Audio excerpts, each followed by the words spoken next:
হরিয়ানা রাজ্যের সোনিপতে এক খাল থেকে শীতল চৌধুরী নামের এক মডেলের গলাকাটা লাশ উদ্ধার করেছে পুলিশ। ঘটনায় জড়িত থাকার অভিযোগে তার প্রেমিক সুনীলকে আটক করা হয়েছে, যিনি জিজ্ঞাসাবাদে হত্যার কথা স্বীকার করেছেন বলে জানিয়েছেন পুলিশ।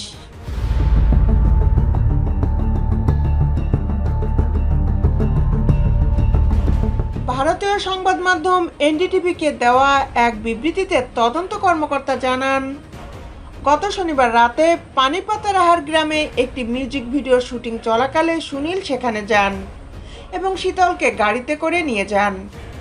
এরপর কিছু পানীয় গ্রহণের পর পুরনো একটি বিষয় নিয়ে দুজনের মধ্যে তীব্র বাক বিতণ্ডা হয়, যা পরিণত হয় সহিংসতায়।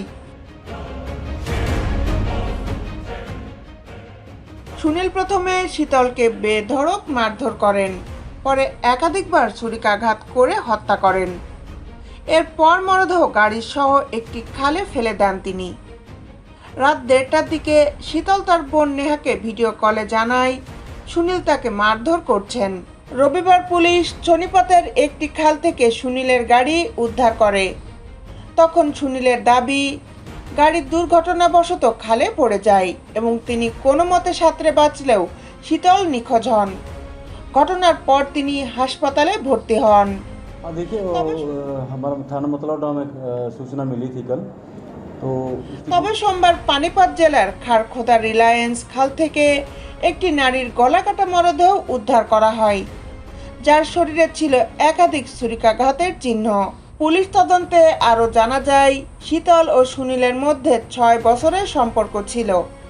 সুনীল শীতলকে বিয়ের প্রস্তাব দিয়েছিলেন, কিন্তু পরে জানা যায় তিনি বিবাহিত এবং 2 সন্তানের জনক। এই কারণেই শীতল তার প্রস্তাব প্রত্যাখ্যান করেন। শীতল নিজেও বিবাহিত এবং তার 5 বছর বয়সী একটি সন্তান রয়েছে।